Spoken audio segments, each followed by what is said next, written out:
Hi, myself Shore. In this video, we can talk about E20 petrol scam in India. ये video बहुत informative होने वाली है, तो वीडियो को पूरी देखिएगा। तो वीडियो को स्टार्ट करते हैं बिना किसी देरी के।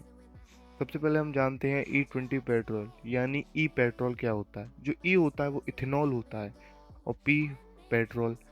तो E20 पेट्रोल क्या होता है? 20% ऑफ इथेनॉल 80% ऑफ पेट्रोल में मिक्स है, is known as E20 petrol in India. जो E20 पेट्रोल होता है मतलब इथेनॉल, इथेनॉल के काफ़ी सोर्स होते हैं, बट जो हम E20 पेट्रोल जो हम पेट्रोल में मिक्स कर रहे हैं वो मेन क्रॉप से आता है। क्रॉप्स में भी बहुत सारी क्रॉप्स होती हैं, बट यहाँ जो मेन क्रॉप है वो है शुगर केन। शुगर केन से हम इथेनॉल बना रहे हैं। तो सबसे पहले हम जानते हैं ई पेट्रोल कब इंट्रोड्यूस किया गया।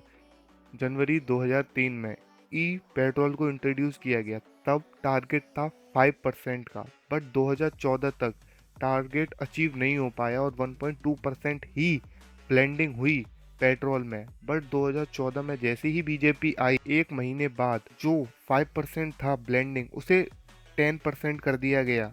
किनके कहने पर, वो मैं आपको थोड़ी देर बाद बताऊंगा। 2018 में बीजेपी ने कहा कि हम 2030 में E20 पेट्रोल इंट्रोड्यूस करेंगे। This is very good thing कि हमें 2018 में ही बता दिया गया कि हम 2030 में E20 को इंट्रोड्यूस करेंगे, जिससे हमें पता रहे कि हमें कौन सी कार खरीदनी है, कौन सी बाइक खरीदनी है।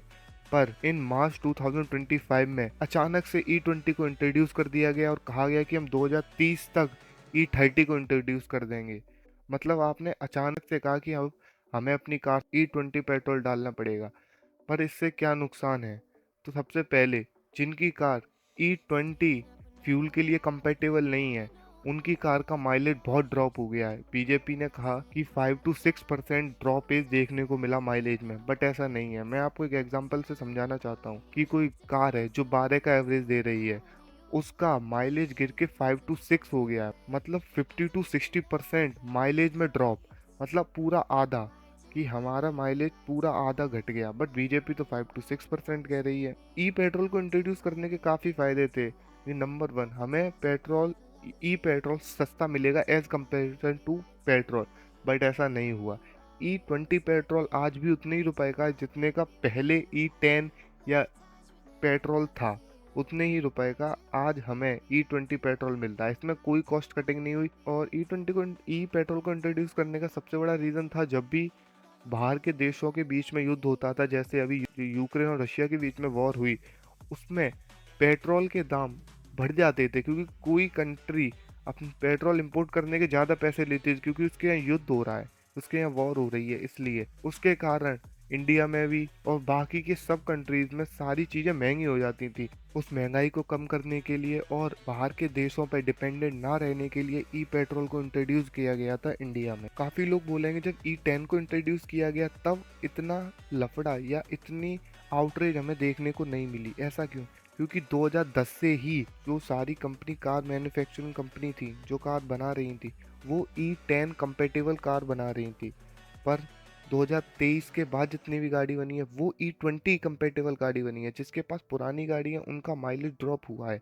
जिनके पास 2023 के बाद उन्होंने कार ली है उनका माइलेज ड्रॉप नहीं हुआ, क्योंकि वो E20 कैपेटेबल कार, जो E20 या ई पेट्रोल है, उससे पॉल्यूशन भी कम होता है। वो हालांकि ये एक मेन पॉइंट है और ये इसके बारे में हमें सोचना चाहिए, बट हमें महंगाई के बारे में भी तो सोचना चाहिए। जो पेट्रोल हमें पहले उतने ही रुपए का मिलता था जिससे हमारी कार अच्छा माइलेज दे रही थी, उसी पेट्रोल E20 पेट्रोल को अब हम ले रहे हैं तो उतने ही पैसे का और हमें कम माइलेज भी मिल रहा है। 2014 में जो ब्लेंडिंग 1.2% हो रही थी, एक महीने में कैसे 10% हो गई? इसके पीछे एक बहुत बड़ा कारण है। इसके पीछे एक बहुत बड़े नेता हैं जिन्होंने शुरुआत से ही ई पेट्रोल के सहयोग में काफ़ी बातें कही हैं। उनका नाम मैं आपको बताता हूँ, उनका नाम है नितिन गडकरी जी। जब सरकार से जवाब मांगा गया तो सरकार एग्जाम्पल देती है ब्राज़ील जैसी कंट्री का, कि ब्राज़ील में E27 चल रहा है। मैं आपको ब्राज़ील के बारे में बताता हूँ।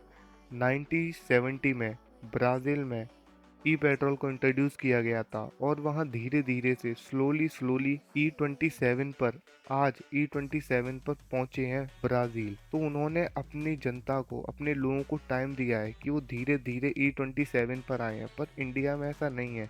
इंडिया में आपको देखने को मिला कि हमसे कहा गया है कि हमें 2030 में E20 पेट्रोल इंट्रोड्यूस किया जाएगा, बट 2025 में ही कर दिया गया।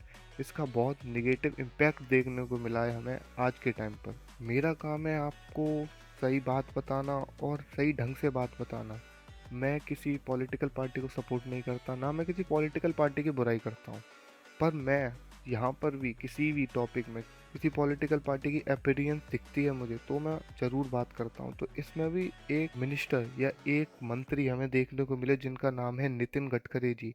नितिन गडकरी जी 2013 से ही ई पेट्रोल को बढ़ाने के सपोर्ट में थे। तो ये अच्छी बात है कि वो सहयोग कर रहे हैं इंडिया को, बट इसके पीछे कारण बहुत गहरा है। 2014 में जैसे ही बीजेपी आए और नितिन गडकरी जी नेता बने, 2014 के एक महीने बाद उन्होंने E10 या E10 पेट्रोल इंट्रोड्यूस कर दिया गया बीजेपी द्वारा। जब मैंने इसके पीछे देखा कि क्यों नितिन गडकरी जी इतना पीछे पड़े हुए हैं ई पेट्रोल को, तब मुझे पता चला कि नितिन गडकरी जी के महाराष्ट्र में कई सारे प्लांट हैं शुगर केन को इथेनॉल में कन्वर्ट करने के।